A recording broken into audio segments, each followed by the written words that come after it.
Self-Improvement 101, hal-hal yang harus diketahui oleh para pemimpin by John C. Maxwell. Pendahuluan. Sepanjang hidup, saya selalu menyukai pertumbuhan pribadi.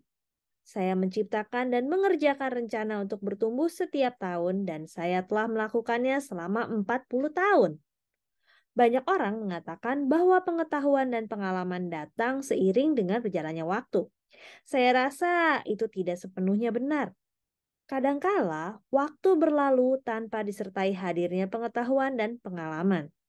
Saya tidak akan meraih impian saya yang manapun jika saja saya tidak berketetapan hati untuk terus bertumbuh. Jika Anda ingin bertumbuh dan menjadi orang terbaik yang Anda bisa, Anda harus benar-benar mengusahakannya. Sementara itu, hidup ini sibuk dan kompleks. Kebanyakan orang kehabisan waktu sebelum mereka bisa menyelesaikan hal-hal yang harus mereka selesaikan. Berusaha untuk menyelesaikan hal terpenting di setiap area kehidupan bisa jadi adalah sebuah tantangan. Apakah Anda tahu bahwa dalam waktu 30 tahun terakhir ini telah dihasilkan lebih banyak informasi baru daripada apa yang pernah dihasilkan selama 5.000 tahun yang lalu? Satu edisi mingguan dari New York Times memuat lebih banyak informasi daripada yang bisa ditemui oleh mereka yang hidup di abad ke-17 sepanjang hidup mereka. Itulah alasan mengapa kami mengembangkan serial buku 101 ini. Kami memilih hal-hal terpenting di dalam masing-masing subjek seperti kepemimpinan, sikap, hubungan, kerjasama, dan pengembangan diri, lalu menyatukannya di dalam bentuk buku yang isinya bisa Anda baca sekaligus. Selain itu, Anda juga bisa dengan mudah memasukkan buku 101 ke dalam tas Anda dan membacanya dimanapun sambil melewatkan waktu. Dalam buku-buku saya yang lebih besar kemasannya, saya membahas masalahnya dengan detail.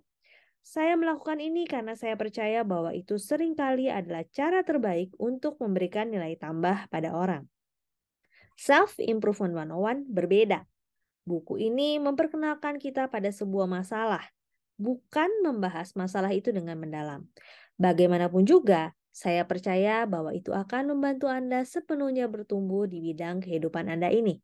Saya harap Anda menikmati buku ini dan saya berdoa agar informasi yang ada dalam buku ini akan berguna bagi Anda ketika berusaha mengembangkan hidup dan meraih impian Anda.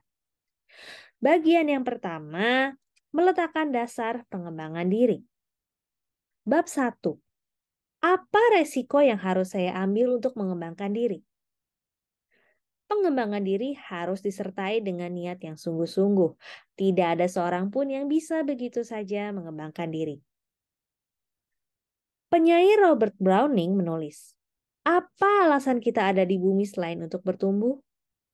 Hampir semua orang setuju bahwa pengembangan diri adalah hal yang baik. Namun hanya ada sedikit orang yang mendedikasikan dirinya pada proses ini. Mengapa? Karena mengembangkan diri memerlukan perubahan dan kebanyakan orang enggan berubah. Sesungguhnya, kita tidak mungkin mengembangkan diri jika tidak mau berubah. Penulis Gail Sheehy mengatakan, jika tidak berubah, kita tidak akan pernah bertumbuh.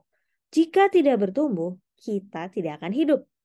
Pengembangan diri meminta kita meninggalkan zona nyaman untuk sementara waktu. Itu bisa berarti melupakan pola-pola yang membatasi namun seringkali kita lakukan.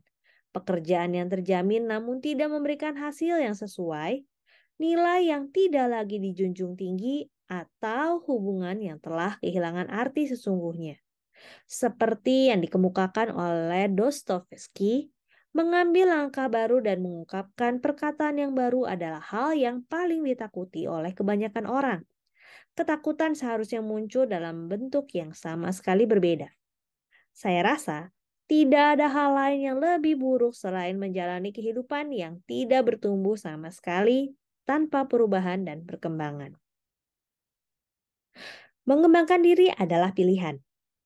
Kebanyakan orang berjuang melawan perubahan, khususnya ketika hal itu mempengaruhi mereka secara pribadi. Seperti yang dikatakan oleh Leo Tolstoy, penulis novel, semua orang ingin merubah dunia, namun tidak ada yang berpikir untuk mengubah dirinya. Ironisnya, perubahan tidak dapat dihindari. Semua orang harus menghadapinya. Di sisi lain, pengembangan diri adalah sebuah pilihan.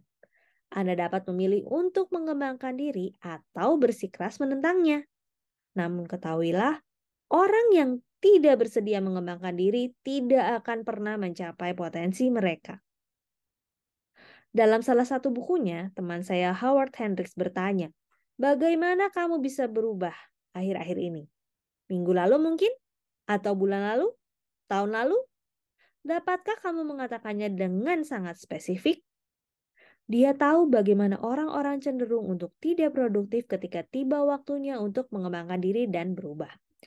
Mengembangkan diri adalah pilihan. Keputusan untuk mengembangkan diri benar-benar dapat membuat perubahan dalam kehidupan seseorang. Kebanyakan orang tidak menyadari bahwa sesungguhnya orang yang berhasil dan gagal memiliki kemampuan yang sama. Perbedaannya hanyalah keinginan untuk mencapai potensi mereka dan tidak ada hal yang lebih efektif untuk mencapai potensi selain komitmen untuk mengembangkan diri. Prinsip-prinsip pengembangan diri. Berubahlah dari seorang pembelajar yang ogah-ogahan menjadi seseorang yang berdedikasi untuk mengembangkan diri dan berbeda dengan kebanyakan orang. Jika ada 100 orang dan Anda menanyakan berapa banyak buku yang telah mereka baca setelah lulus kuliah atau SMA, saya berani bertaruh bahwa hanya beberapa orang yang akan menyatakan bahwa mereka telah membaca lebih dari 1 atau 2 buku. Jika Anda menanyakan berapa banyak yang telah mendengarkan rekaman pelajaran dan secara sukarela menghadiri konferensi dan seminar untuk mengembangkan diri, pasti lebih sedikit lagi yang melakukannya. Kebanyakan orang merayakan saat di mana mereka menerima gelar diploma atau sarjana. Mereka berkata pada diri sendiri, "Untunglah sekolah saya sudah selesai. Saya akan memperoleh pekerjaan yang baik. Saya tidak perlu belajar lagi." Namun, pemikiran semacam itu tidak akan membawa Anda ke tingkatan yang lebih tinggi. Jika ingin sukses, Anda harus mengembangkan diri. Seperti seseorang yang telah mendedikasikan hidupnya untuk pengembangan diri, saya akan membantu Anda membuat lompatan menjadi seseorang yang berdedikasi untuk mengembangkan diri. Ini adalah jalan yang harus Anda tempuh jika ingin mencapai potensi Anda. Di samping itu, hal ini juga memberikan kepuasan. Orang paling bahagia yang saya tahu selalu bertumbuh setiap hari. Demikian Self Improvement 101 bab 1 bagian pertama. Sampai jumpa di bagian selanjutnya. Terima kasih.